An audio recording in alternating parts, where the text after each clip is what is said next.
because you're close to Yep. there, okay? Sure. So I just wanted to, just a new practice here, we set up that, so.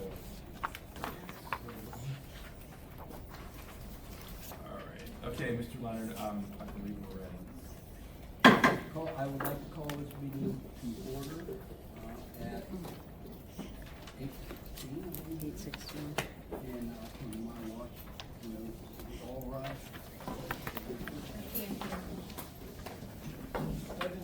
To the flag of the United States of America, and to the republic for which it stands, one nation, under God, indivisible, with liberty and justice for all.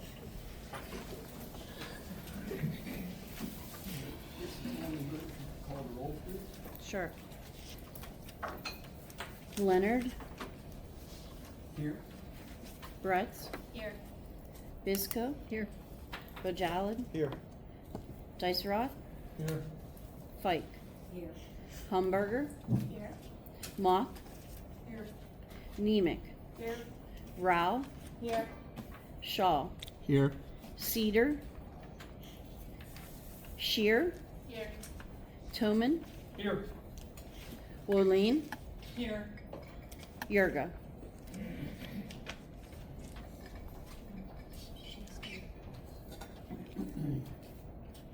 Fourteen present.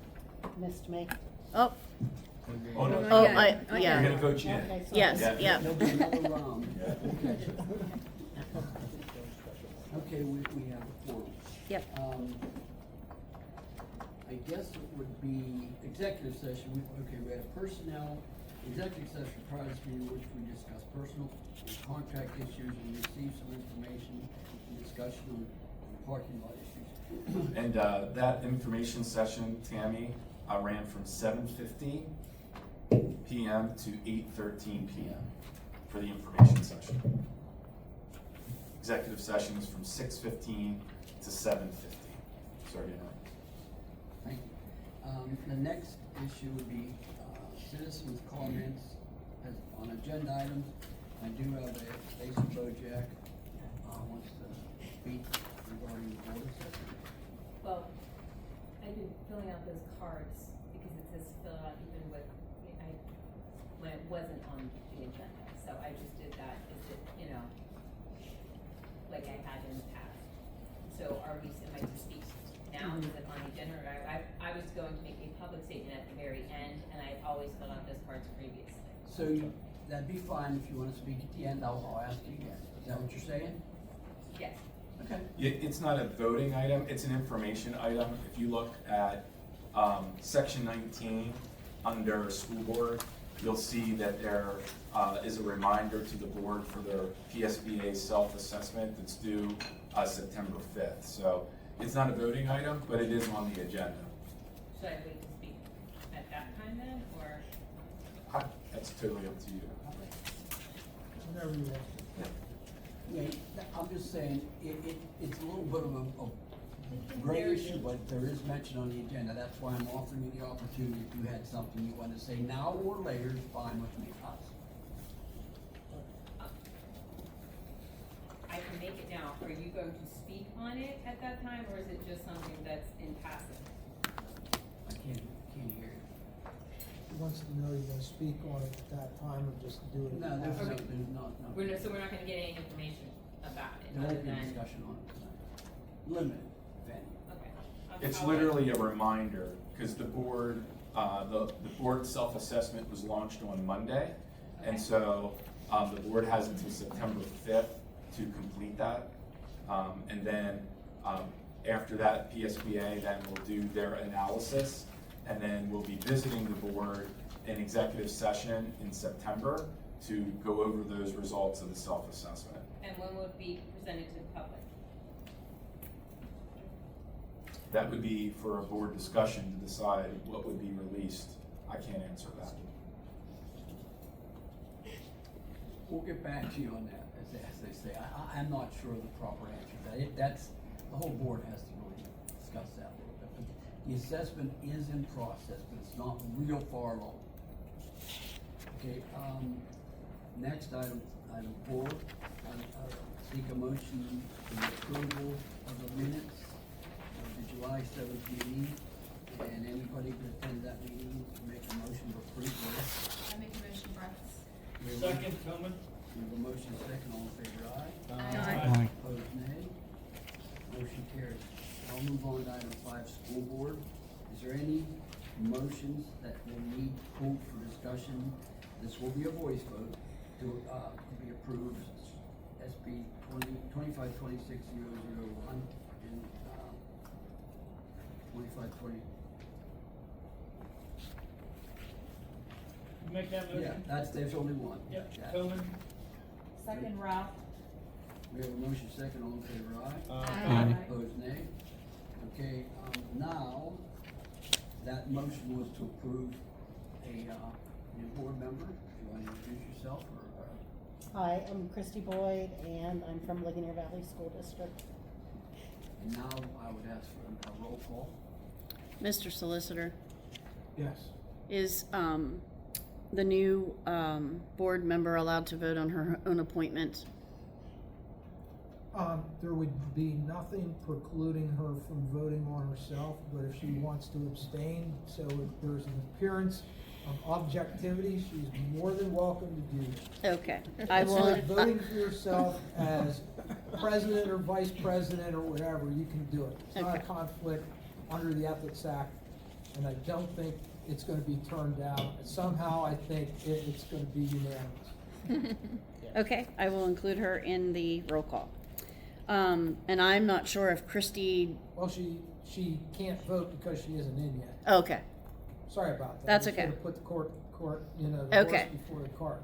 okay. So we just approved the motion for her appointment and we're gonna do a roll call. Correct. Is she able to participate in that roll call? No. Because she's not Okay, on the board. that's what I wanted to make sure. Yes. Okay. Leonard, Yes. Bretz, Yes. Visco, Yes. Bojalad, Yes. Dicer-Roth, Yes. Fike, Yes. Humberger, Yes. Mock, Yes. Nemec, Yes. Rao, Yes. Shaw, Yes. Cedar, Shear, Yes. Toman, Yes. Woolene, Here. Yurga. Motion passed. Okay, it sounds like we, Congratulations. welcome board and You can vote congratulations. on anything the rest of the night, or you get tired of doing Okay, now, we need a fresh roll call for the You need a fresh roll call. Say it again. I can't Since hear. we have a new Now member. we need a new roll call included. Okay. We'll do roll call again. Okay. This one should get motion in a second, and a roll call is Are we ready for a roll call? Leonard, Here? Bretz? Yes, I'm sorry. Fishko, What am I am I saying yes or here? here. Here, yeah. Here.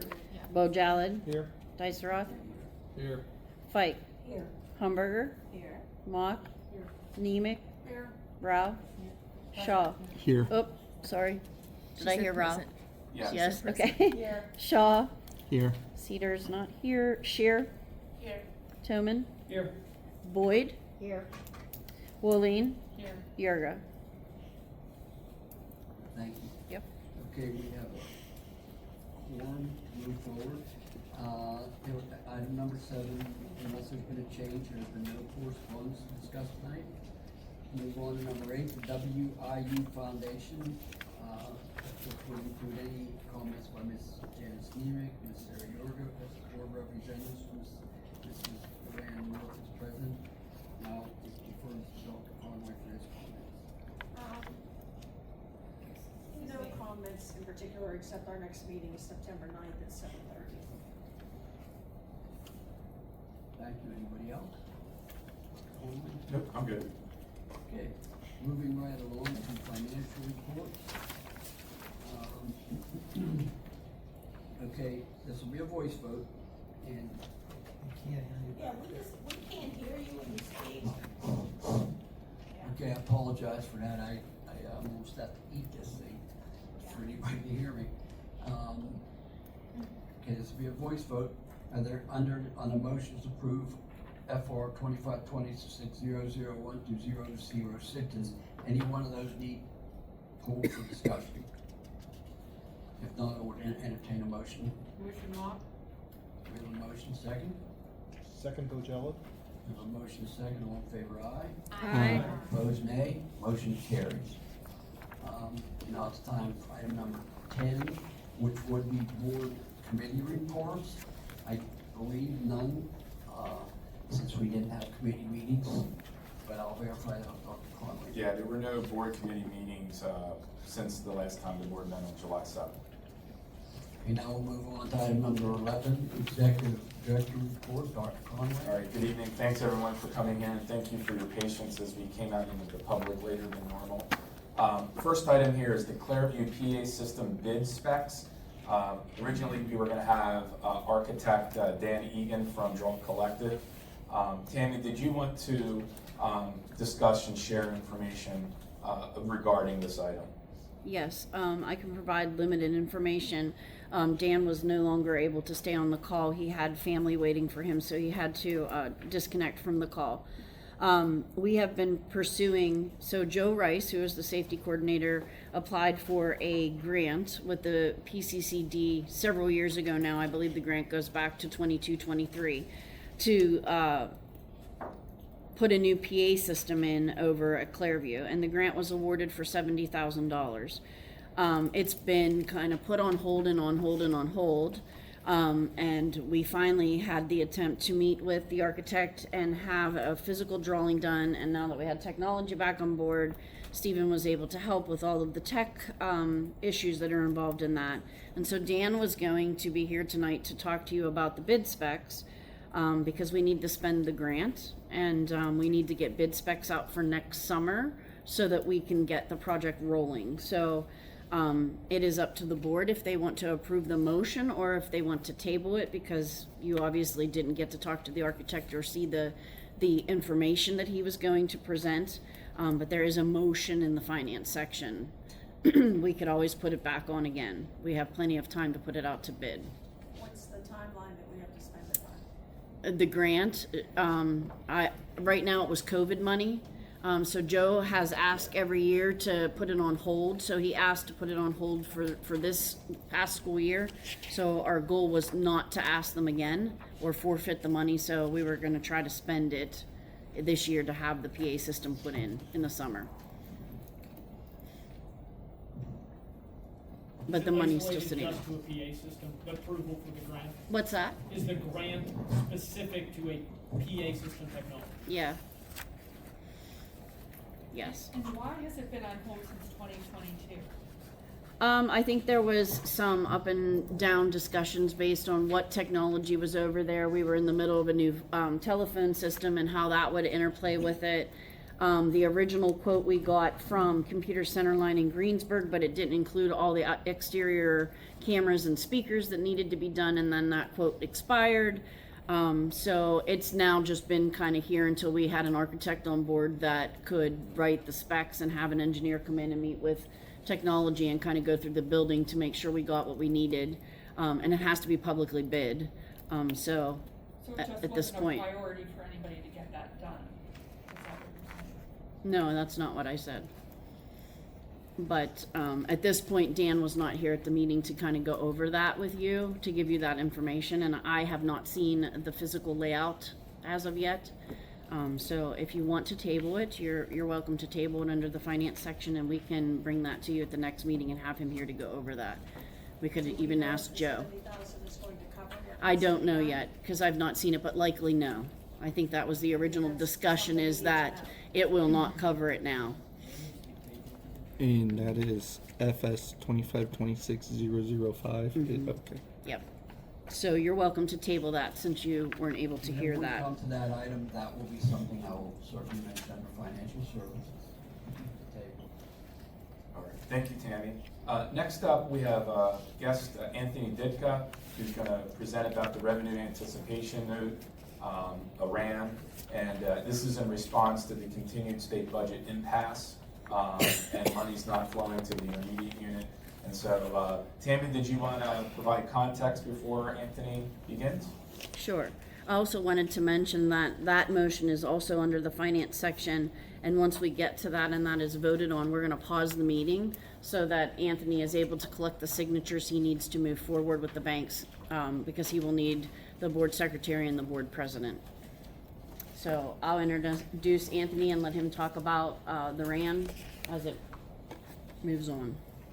Yeah, good evening, everyone. I'm Anthony Ditka. I'm in from Dinsmore and Shoal. You might remember we went through the same process a couple of years ago in 2023.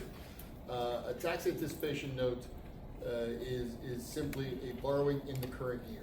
It is not debt, capital D debt under the Local Government Unit Debt Act, but it is an obligation to repay a loan from a bank for current expenses. This is not something that we would typically want to see happen. Because of the state budget impasse, all your subsidies are being held up because they haven't been funded. So the way we're going to address this is, we had FNB give a proposal to give what is essentially a short-term loan. It's got to be paid back by the end of your fiscal year, so it cannot mature any later than June 30th, 2026. And the loan is for $5 million. That is the maximum amount you can borrow, more or less. You do a calculation that the state prescribes that shows what your deficit will be, and you can borrow up to that amount. Borrow that amount to make sure we get through the budget impasse, and as soon as your subsidies are available, as soon as the dollars are available, this note is prepayable at any time. So the minute we have the dollars available to us, we can pay back FNB and make this loan go away. So again, it is a short-term, less than 1 year, loan for current interest, for current expenses and payments that would otherwise be funded by your state subsidies that are currently not available. It's at 3.92%. It is tax exempt. And these things move quickly. For all of you who have done debt, capital debt at your local districts, that's a different process. You have to go through the Department of Community and Economic Development for approval. You authorize it by resolution. There is advertising that is required, and then you send it down to the state and they have 20 days to review. This is not that. This is, we vote tonight, if you vote favorably on this, and theoretically the dollars could be issued as early as tomorrow. Now, we know they won't be. Our banker's on vacation. She won't be back till next week, but the dollars could be available as early as next week. And all we have to provide DCD is notice. It's a notice filing. There would be a copy of your resolution, a copy of the calculation as to the deficit, and a copy of the bank proposal. So this is much easier than what you would see if you were, renovating an elementary school or refunding existing debt back at your local business. And if you get your subsidies quickly and you pay it back quickly, it's less interest over the 1 year period of time you pay, but you must pay it back by that drop dead period. Yep, June 30th is the payback date. And when we applied, just like we applied 2 years ago, we applied for the $5 million, which is the maximum that we qualified for. It will cover about 1.5 months of operating expenses. Right now, we are to a point where we need the allocation as quickly as possible. We have a large PSERS quarterly coming up, and we'll probably draw down immediately from that to make that payment. I have not heard anything from the governor's budget side that anything is coming as of right now. They're still talking about a 6-month budget, but we haven't heard anything. We owe a lot of federal dollars out to the districts that we can't pass through because we have not received anything. So at this point, we're kind of stuck like we were 2 years ago. I'm gonna make a statement, correct me if I'm wrong. On your local boards, you probably refer to this as like a tax anticipation loan. Yes. Same type of thing, only we're not a taxing entity, so it's Right. a revenue anticipation loan. So you probably dealt with them at your districts, maybe, but that's a parallel what it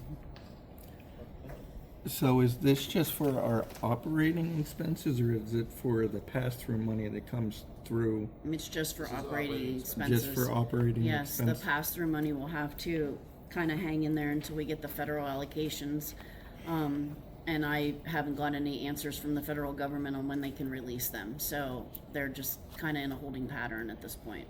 And just to be clear, we're paying interest on this because the state government hasn't given us the money that they are going to give us money. So are they going to reimburse us for that? That's a good question, but the answer to that is no.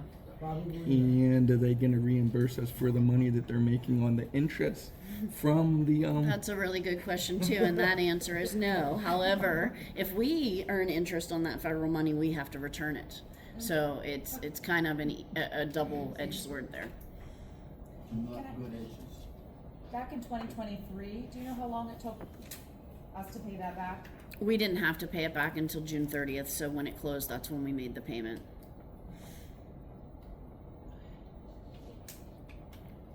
Okay, that's it. All right, thank you, Anthony, and we're gonna get to that part of the agenda, I Yes. promise, pretty Yeah. quickly. So, but you're gonna learn a lot about the IU here in the next couple of minutes. I'm gonna again pause, and I'm gonna do the comparative PAIU or IU generated operating budget contribution information. I'm just gonna delay that again until September, because the next couple of items, I just wanna make sure that we do give some time and justice to it. So we opened school last week, and thanks to Doctors McGee and Stringham and their teams, it was of great success. And I just wanted to give each of them just a few moments just to talk about in service. And if you've noticed, there's a new kind of director's bullpen over there that we're having. So I apologize to the board members here that they're talking to your head, but we just figured it would be nice to have them closer and give more space to the public. So Doctors McGee and Stringham, if you want to just talk a little bit about opening day and how things went. Sure. We arranged to have both of our teams meet at the University of Pittsburgh-Greensburg, which is a lovely campus.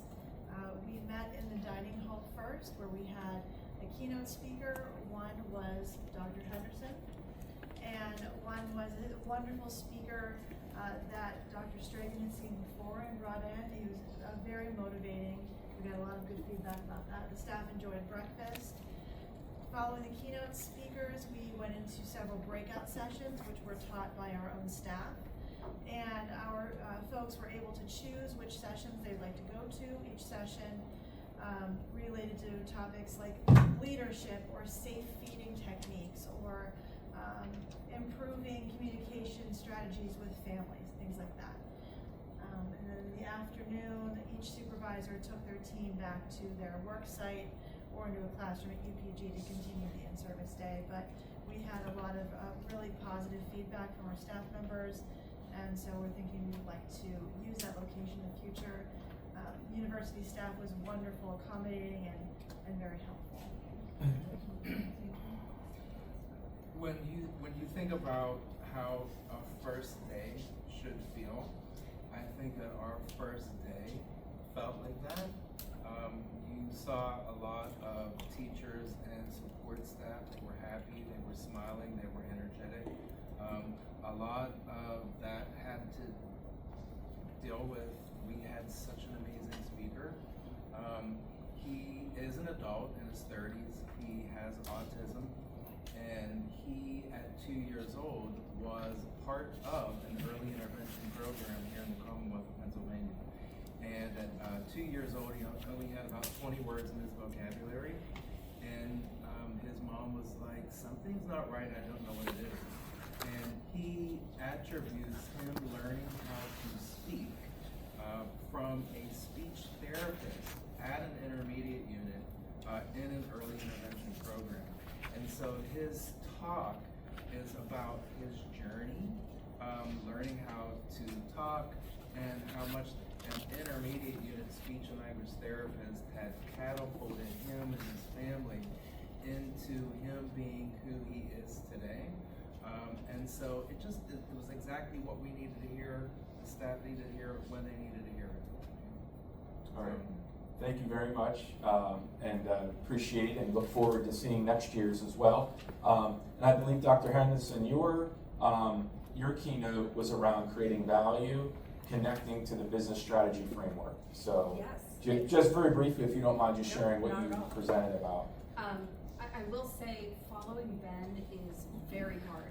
He is so kind and funny and dynamic, and it was really hard to follow that act. But the joke has been that my presentation definitely was on fire because UPG was also testing their fire alarms and it went off in the middle of my presentation.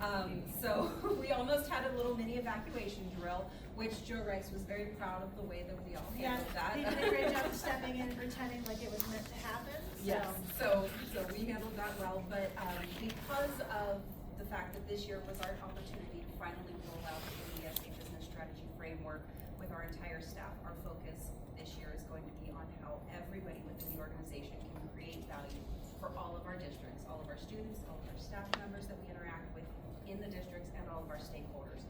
So we talked a lot about that, and within the agenda, and I have hard copies for anyone that wants one, we have a copy of my presentation that we gave to everybody where we can talk about the ways that we can create a common language within the organization around the importance of creating value in every action and every interaction that we have, and how that helps to establish strong relationships and build trust with all of our stakeholders.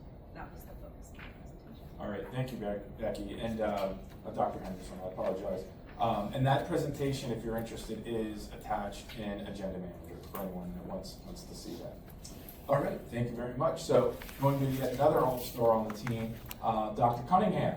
Dr. Cunningham led the intermediate unit through the process of comprehensive planning, and a process that started January or February. Oh, yeah. So tonight, as an information item, is the unveiling of the comprehensive plan, and it begins our 28-day review. And I've asked Dr. Cunningham to give just an update to the board regarding the comprehensive plan, and I want to thank those board members who participated in that process. Really do appreciate that. So, Dr. Cunningham, just let us know if you want the mic or if you want to project or teach your voice. No, I'll just stand and project. Let me know if you can't hear me. So like Dr. Conway said, our comprehensive plan is entering the 28-day public review period. It will also be up on the website within the next day or two so that everybody can see it and access it. So how we went through this plan, and if you don't know what comprehensive planning involves, right, as an organization, we always want to look to how we can continuously evolve and improve.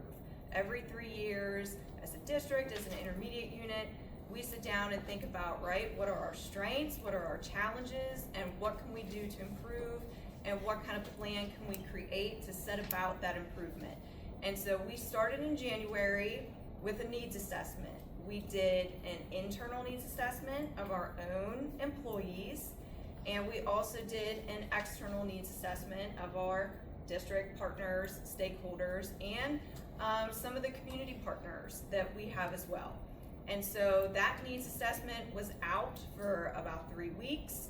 We collected that data, and then we had to analyze it. We had to look at, right, priorities and what these needs assessments were telling us about our organization. We took this data from the needs assessment to our first comprehensive planning steering committee. That took place in May. We asked for volunteers to serve on that committee. I was very happy with the amount of people that we had contribute to that steering committee. A couple board members, district leaders, a parent, a student from our Clairview school, our administrative team. And in that in-person steering committee meeting, we looked at that needs assessment data and the priorities that data was telling us we need to focus on, and we had conversations around those priorities. Do we agree that these should be the priorities based on this data? And if we are operating at our best capacity at an organization, what would it look like for us to improve in these priorities? Following that steering committee meeting, taking that qualitative data from those conversations, we developed goals during our administrative retreat in June around those priorities, and then we met with our steering committee again virtually to share the goals that we created, to seek feedback on those goals, and then we adjusted the goals based on the feedback from the steering committee. And so what you see in the document that is now here for public review is a result of those conversations, those revised goals, and our 3 priorities, which briefly involve professional learning, expanding professional learning opportunities, for our districts, for our stakeholders, and including them more in the planning of those professional learning opportunities. We have an HR goal around recruitment and retention of high-quality staff. And we also have a goal around helping support our districts with actually getting access, knowing about the resources in our communities, and helping our districts get access to those resources. So that's where we landed after those discussions, and that's what you will see in the agenda and for 28 days. Thank you very much, Dr. Cunningham, and in fact, you're up next. I am anyway. up again, yeah. So, thanks again. So, if you have any comments, make sure that you share them regarding the comprehensive plan. Next up here, again, Dr. Cunningham, we had a request from Mrs. Moline regarding E-Academy, historical data, and the like.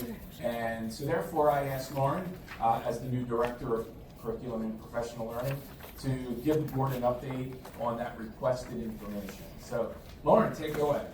Sure. So coming around, I'll talk to you about the numbers that are in front of you, and then just a comment about, you know, being a new director, looking at the E-Academy program, and also working with a new E-Academy supervisor in the department as well. So what you see first on the first page, these are student enrollment numbers, and we went back to what we had access to from the 2019-2020 school year, and we're looking at week 1 enrollment numbers. So now that's this week, right? So we're in Tuesday of this week, so our week hasn't even ended yet for year 1, but you can see the numbers of student enrollments that we typically have in week 1 in our E-Academy program. Some things that might be jumping out to you, the 2020-2021 number is huge, right? That's the pandemic. Of course, we had a massive influx of students who were participating in online learning. That was abnormal. It was a pandemic. So you can see what it was the year before that, and then how the year after the pandemic, the numbers slowly started to come down, and then we kind of normalized to the numbers that we had, even better than before the pandemic, right? So if you look at where we are on Tuesday in week 1, 2025-2026, we're at 483 students that are enrolled. That number will continue to grow this week, so we're a little bit above where we were at last year at the end of week 1. Week 36 gives you enrollment numbers in the last week of the school year, so that you can see for comparison. As we go throughout the year, the numbers fluctuate, the numbers change, but at the end of the school year, you see that our numbers traditionally are higher than the first week of school. Okay? So that's the first page that you're looking at. The second page that you see, these are our course enrollments. So we offer a variety of courses. These are the actual numbers of course enrollments, also for week 1, going back to 2019-2020 school year, and then also at the end of the school year, week 36. So again, you can see that throughout the year, those numbers traditionally tend to grow. We are currently, both with student enrollments and course enrollments, receiving higher numbers than we were before the start of the pandemic. The third page that you take a look at, those are our current numbers this year of students enrolled from our school districts who participate in our E-Academy program. Now, I will say, right, that we all saw the article in the Tribune Review about a district, opting to go to a different online service to educate their students. And just as a director, anytime a district leaves a service, it's our duty to dig into reasons why, have conversations. So our new E-Academy supervisor, her name is Jessica Zook. She's here. I'm happy to have her on board. She has a wealth of experience as a former administrator, former teacher, and we as a team, and especially her, are going to be out meeting with our districts one-on-one, learning about our district needs, learning about what they see in our E-Academy program, and how to move forward. Our program has been operating strongly for 17 years. It's been the same program for 17 years. So what can we do to help continuing to meet the district needs as things change? Because things change in online learning all the time. So if you have any questions, please ask, but hopefully that provided information you're looking for. Good. All right, thank you, Dr. Cunningham, much appreciated. All right. Next on the list here, organizational chart, supervision, and student numbers. So there are 3 handouts at your tables, and thanks to Mrs. Neiman who reached out and asked for some information.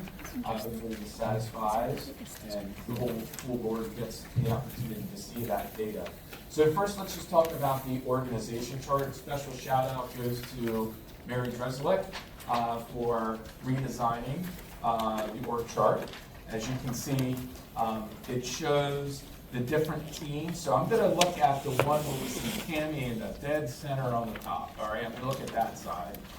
And you can see on that side, we have executive services, which includes Sarah, Christy, and Jess. And then a newly formed team there with Dr. Henderson of Educational Enterprise Services. And then we have Tammy's team, and then we have Lauren's team, which we renamed, of course, to Curriculum and Professional Learning. And then we have Stephen's team there on the left. So those are the smaller teams within the organization. More information to come. Now, if you flip it and reverse it, you'll see then the student services side, which has both, student services and early childhood teams, because we split them into 2 teams and then each of them having a director. So on the very, very left-hand side, you'll see Dr. Stragan there with early childhood services and the positions that are associated there. And then you can see then mid to the right is then Dr. McGee's responsibilities. And as I'll share here in a moment, you'll see that Dr. McGee has 3 supervisors under her. School principal at Clairview, Joe Rice, and Adam Zayrosh. You'll notice that that is a reduction of 1 student services supervisor since we were together and discussed the reorg as well. So the team met and discussed to see what was really needed, and we felt as though that we did not need to replace Becky Henderson, who moved into the Educational Enterprise Services position. So let's talk a little deeper about programs and supervision loads. So I typically do this next handout, which is in the title, Directly Servicing Students. It's like a list of all of our programs. Stephen, if you don't mind bringing that up for the public to see, I appreciate that. So typically I do this report in October and April, and but we were able to collect this data in a matter of less than a day for tonight's meeting. So as you can see, early intervention down through Clairview, speech language, partial hospitalization, on down to E-Academy. These are all the programs that we are providing services to, and some have then the number of districts that are served by that. In total, right now, we're serving 2,771 students. That will only grow over time because of E-Academy, as well as early childhood within our early intervention, because the numbers are lower at the beginning of the year and they increase throughout the year for early intervention. And then the third related handout would then be supervision load. So this is this chart that's landscape. And Stephen, if you want to bring that up for the public as well. These are all of the individuals on the administrative team that have supervisory responsibilities. So Stephen there alphabetically is at the top. He has currently 2 employees in which he supervises, but 0 students in the programs that he oversees. So if we go from Bud Nee down through Ron Lawson, you can see there are 0 students associated with that, but you can see the number of employees that they directly supervise there. Once we get to Dr. McGee, that's when the numbers in terms of students go up. So currently, Dr. McGee has 5 employees that she supervises, and you can find who they are on the org chart by doing that. And if you total all of the student programs under her responsibility, it's a total of 1,005 students. If we now go to Joe Rice as a student services supervisor, he has 19 employees and 623 students that are associated with his programs. And those student numbers then correlate with that other handout that I just went through. Now, just a point of clarification, those 623 students are also part of Becky McGee's numbers there. So you can't add up and get 2,071 there because, like Becky oversees all of it. So I give her credit for those students, but I also have to give credit for Joe Rice because he's supervising the programs that he's directly in charge of. Next we have Madison Ritz with 29 employees. And then I want to go right down to Jason Stragan at 34 employees. And as you see, there are 999 students. That's the total number of EI students currently, which will go up.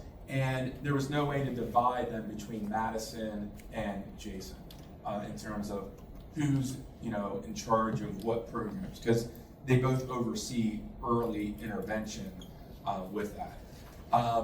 Then, as you can see, we have Sarah listed there.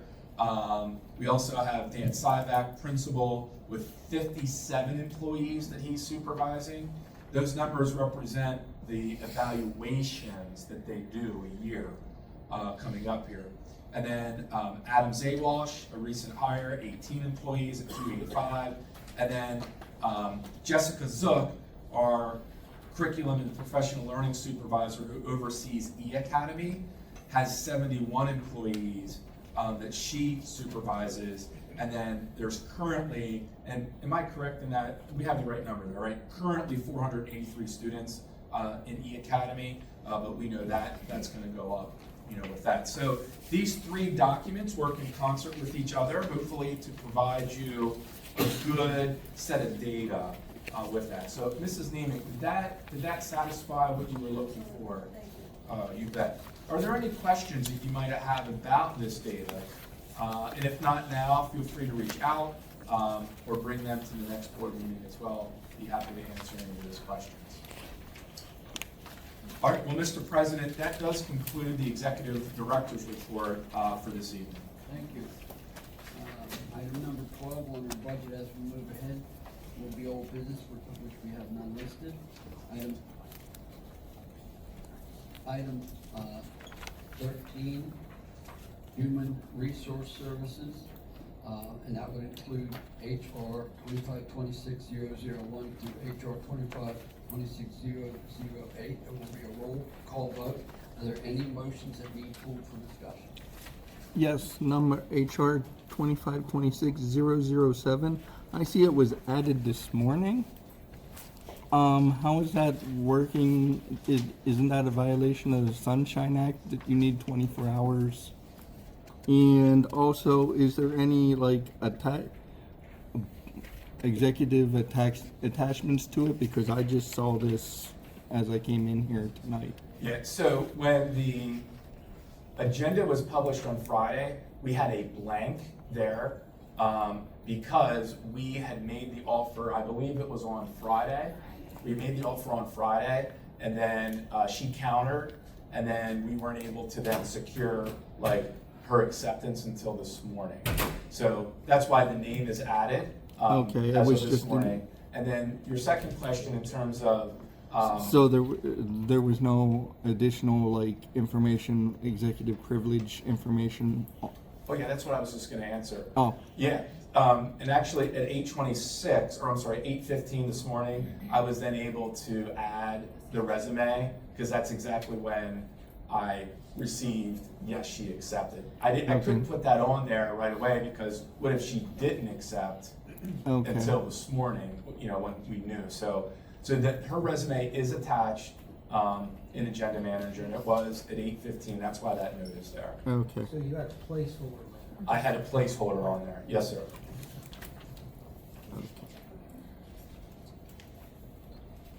That, good?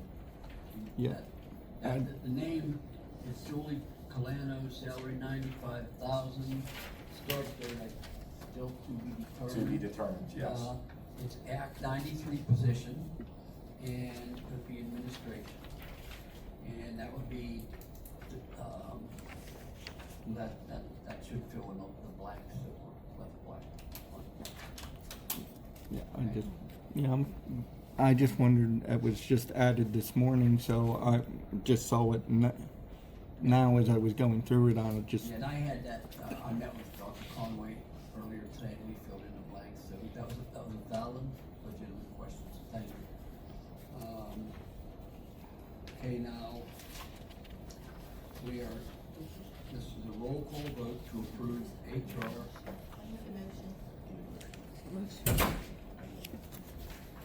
Oh, That would be, I'm looking for a motion to approve HR 2526. You know what, Dallas, I'm sorry, I'm gonna ask a question, and I apologize. Can I get 25-26-008? It looks like we're appointing, an individual for extracurricular, but there's no rate posted, it just says rate. Am I missing something? Yeah, it's by the extracurricular rate that's in the teacher's contract, and I have that rate available here. Give me 1 second. I have It's it on. $31.50 an hour up to 125 hours. What I have from you, correct me if I'm wrong. And that, yeah, that wasn't on there, but again, I went over that with Dr. Conway earlier. Good question.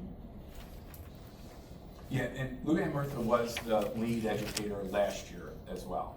So she was the lead educator. And Becky, Dr. McGee, if you don't mind, I believe last year it was up to 100 hours. I believe it was 75. 75 hours, but after the data that was collected and the tasks that she was completing, you wanted to recommend it going to 125. So. And that is what the motion is for, it's like, what, 125 hours, up to? Yeah, up to, yeah.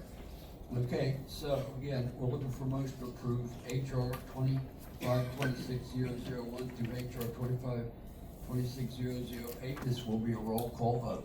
Make a motion, Bretts. Mark, second. We have a motion second. Roll call, please. Hang on 1 second, please. Leonard, Yes. Bretts, Yes. Yes. Bisco, Yes. Bojalad, Yes. Dysrath, Yes. Pike, yes, Humberger, Yes. Mock, Yes. Nemec, Yes. Rao, Yes. Shaw, Yes. Cedar, Shear, Yes. Toman, Yes. Boyd, Yes. Wooleen, Yes. Yurga. Motion passed. Motion passes, thank you. Okay, we will now move on to item 14, curriculum and professional learning services. This will be a voice vote, and we'll make a motion to approve CPLS 25-26-001 to CPLS 25-26-003. Does anyone wish to pull a motion for discussion? Okay, we'll entertain a motion, it'll be a voice vote. So moved, Bojalad. We have a motion, and do we have a second? I'll second. Motion is second. Who made the motion? Thank you. You get that? Yes. A motion is second, all in favor, aye? Aye. Opposed, nay. Motion carries. Now, item number 15, early childhood services. This again will be a voice vote. Are there any motion need pulled for discussion of ECS 25-26-001 to 25-26-010? Not, we'll entertain a motion to approve. Motion, Mark. Second? Bretts. We have a motion second, all in favor, aye? Aye. Opposed, nay. Motion carries. Now, financial services, and this will be a we're pulling financial services 2526-005. So this will be a motion to approve financial services 2526-001 and financial services 2526-004. This will be a voice vote. Staff, I would like to pull, 002 and 003. Okay? You want them pulled for questions? Or you want them pulled for? Separate vote. Separate vote. Okay, so this now will be, the motion will be to approve 2526-001 and 4. We have a motion to approve those two. I make a motion, Brett. 5. We have a motion, we have a second. It's just one. Fisco 4, not 5. Not five. Got it. 1 and 4. 1 and 4. Did I say 5? No. Yep, 5. Who made the motions? Brett's. Brett's. I'll second. We have a motion second. All in favor, aye. Aye. Opposed, nay. Now, the two that were pulled were 2 and 3. 002. FS 2526-002, and this is a motion to ratify the agreement with Greensboro Masonic Central Parking Space Leasing. And 003 is a motion to ratify the agreement with Quest Coach Transportation Company to provide employee shuttle services to Cleveland. Do you want those done individually? They can be done together. Can we do a roll call vote on each of those? Yes, please. And we can do a roll call vote, so this will be a roll call vote. You call the roll, please, for that. Now, this roll call vote will include a motion for both, the transportation and the law. That's fine. So both. Yes. Okay. Are we ready? You need a motion. Did you get a and motion? second and a Do we have a discussion. motion All motion. to approve? We have a motion, do we have a second? I'll motion for the vote. Roll call vote, and I'll second the For roll call vote. Yeah, it is gonna be a roll call vote. But do we have a motion She's gonna motion and a second. to approve? But it'll be approved by roll call vote, Correct. okay? That's what we're gonna do. So, we have a Can- motion, second, now this is a roll. Who made the second? I'm sorry, I didn't hear a Ralph, name. second Ralph. Thank you. Okay, we have a motion, second, now we call the roll. Is there a discussion first? Would you like a discussion? I'm fine with that. I just, because we had an information session about this outside the public, and so the public would know why we're doing this, that was all. But if nobody wants to discuss. Yeah, under my executive session announcement, I did announce that we received information, so does anybody would like to expand on that information? Well, you have to clarify, that was an informational session on these two particular items. It was an executive session. That's what It I- wouldn't qualify for being. Yeah. That's but what I It does s- qualify under the sunshine law as an informational session. And that's what I said, we had an informational session Correct. about that outside the public, and I just wanted to know if anybody wanted to discuss, that was all.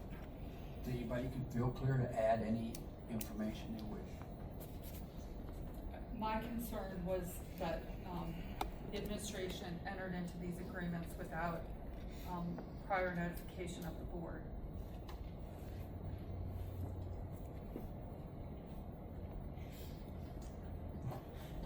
Okay? Comment? No, I'll second that concern. It handcuffed the board to make a decision without having time to deliberate. I would go further, that we didn't get to make a decision, the decision was already made, the agreement was already entered into. So there's not a need to even vote on it then, is there? Correct. I have a question for the attorney.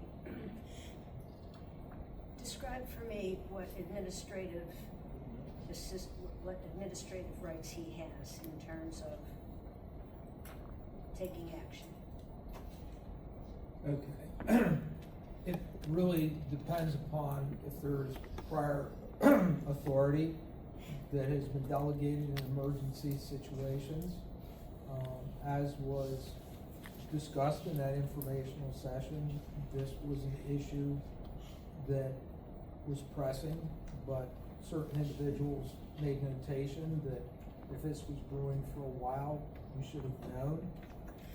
You are correct. By most standards, these things come to the Board of School Directors for approval, but you guys sort of had that discussion in there that there really wasn't a way to say no, and you folks had indicated a concern that your hands were tied because you didn't really have any input on the outcome for the expenditure of monies to cover that period of time.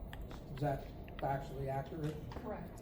So, moving forward, there was a commitment to give the cost implications of that, and although not specifically stated, but understood that probably will not happen again.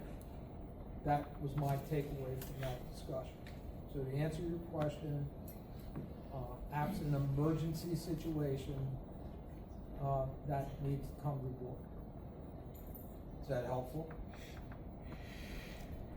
Well, I think he makes decisions every day. He does.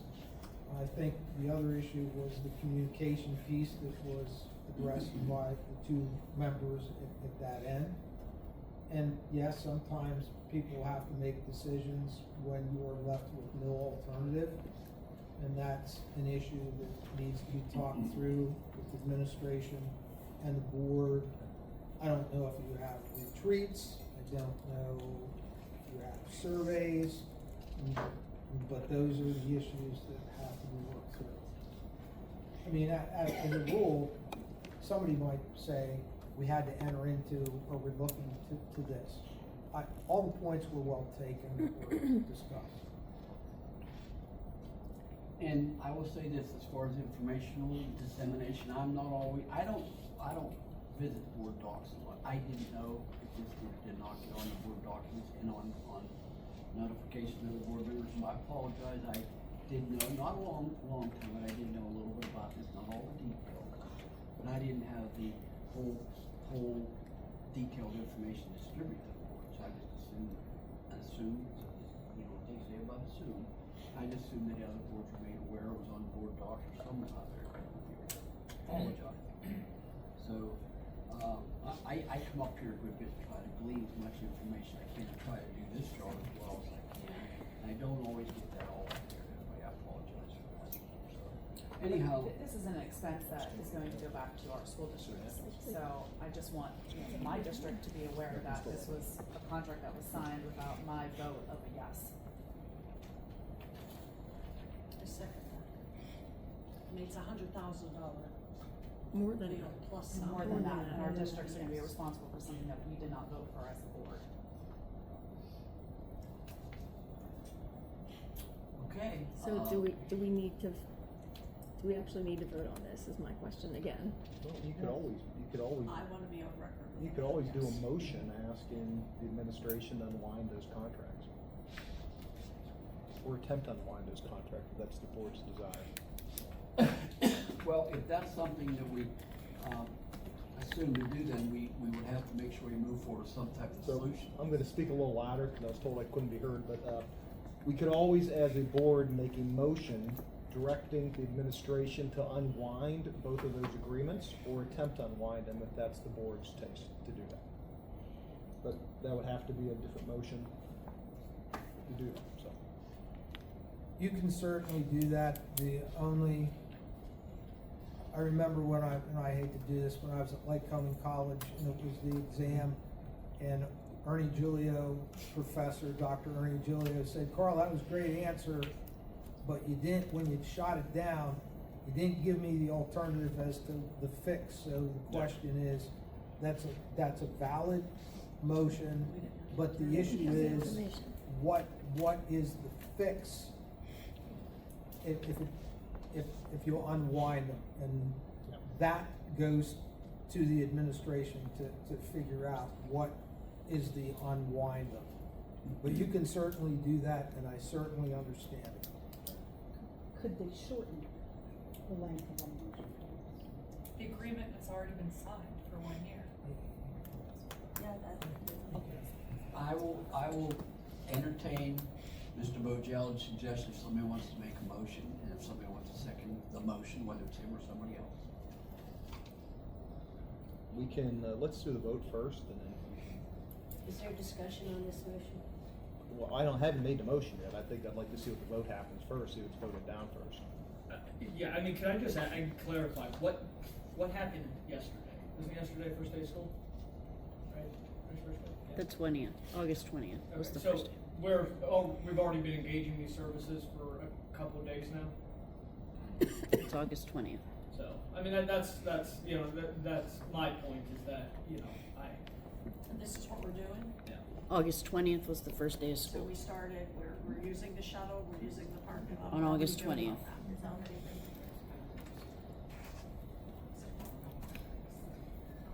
I have a question for the executive director. If you hadn't made that decision, what would have happened? We would not have had any place for people to park. We potentially probably would have had to cancel school until we did find a place for people to park. That's what would have happened. That's what Mr. Beard is saying. That would be the consequence of you not making this decision, which to me was very serious when you start canceling school. Or you would have had to cancel events and put the students and the staff first and then use the parking lot here.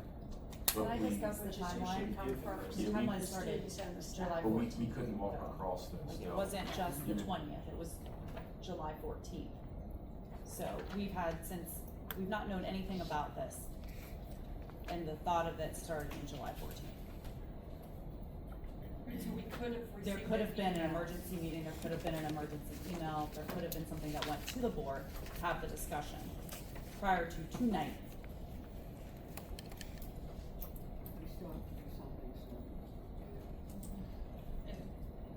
The floor is open. What do we do next time if there's an emergency? Dr. Funk, I mean, I think the Emergency. minimally, the emergency would have been Non-emergency. entering into the shuttle service, right? You know, while I realize that that's the lion's share of the cost, I think, you know, if we wanna frame it as an emergency, the shuttle service would be the emergency. The parking lot rental would not have been part of that emergency. An emergency is the boiler going out in a building. Yeah, and so if you wanna frame it as. This type of emergency. An emergency is something that has to be decided immediately without time to notify us, but July 14th, 44 days. Thank you, Heather, 44 days. Somebody could have sent us a mail, like a letter in the mail notifying us in 44 days. That's not an emergency. So the rest of the board knows, I'm not sure exactly when I knew this was becoming a problem, but it wasn't as far back as July 14th, I don't believe. I beg to differ. Ms. Bacon? That parking lot has been an issue for well over a year, and No, I've been at board I'm meetings saying here when where it it's might been have been, discussed. come to my attention. I wasn't aware of it.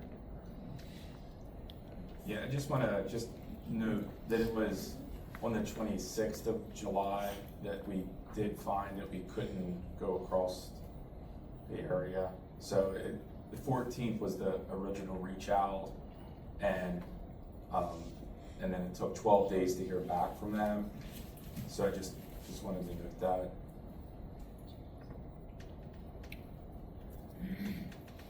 But that's still over a month of 24 time. days, yeah. Yeah, that's still about a month of time that, and just a simple email, hey, there's an issue with parking this year, we may have, there's decisions that need to be made. Dr. Polly, did you put any of this in your monthly update? I have to go Excuse back. me, it's really hard to hear when some people talk very loud and clear, and other people. I asked Dr. Conway if he had put anything of that in the monthly update. Pardon me? I'd have to go back and look Oh. if I did. Thank you for repeating that. You are welcome.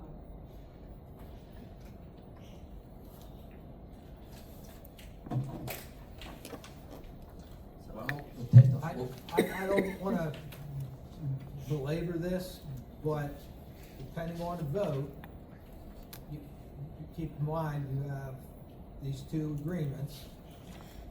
And depending on how your vote goes, it's like, no, the question is, where are you gonna park?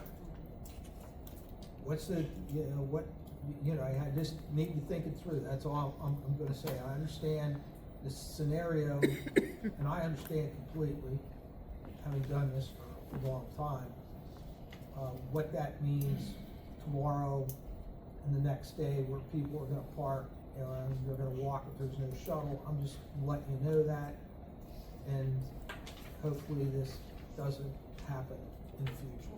It's gonna, the contract's done, and if you break the contract, it's probably gonna cost more money. Either way, I would ask, how are we paying for this? Do we have the finances to pay for it?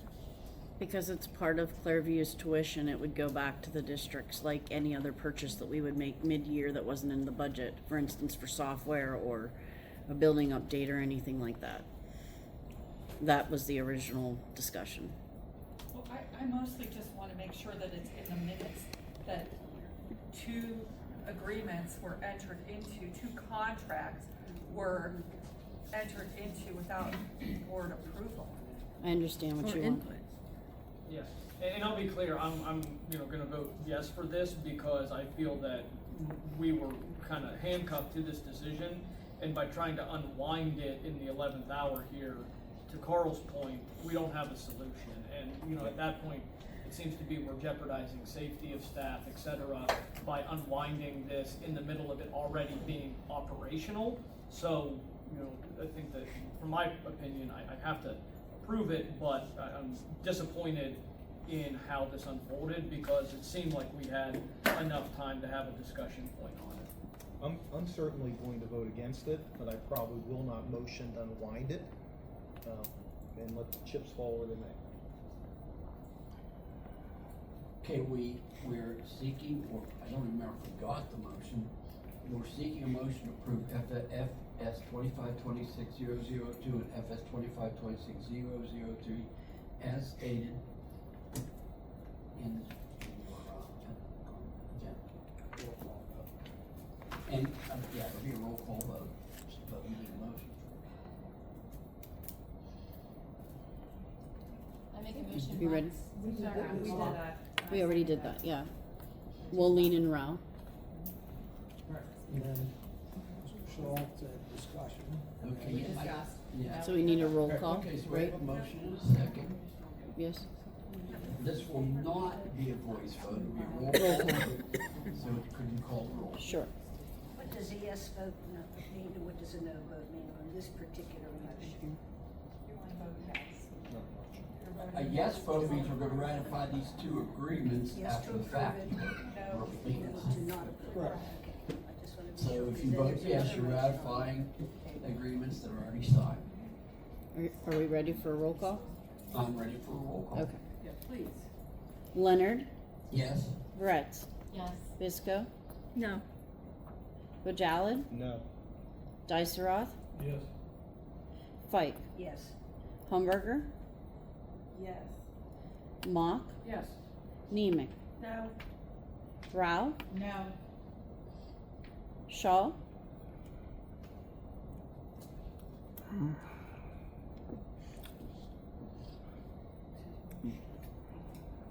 No. Cedar, Shear,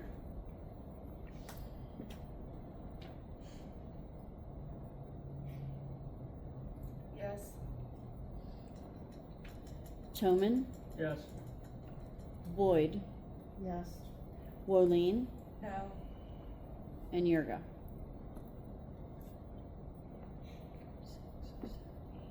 Nine yeses. 6 no. Motion passes.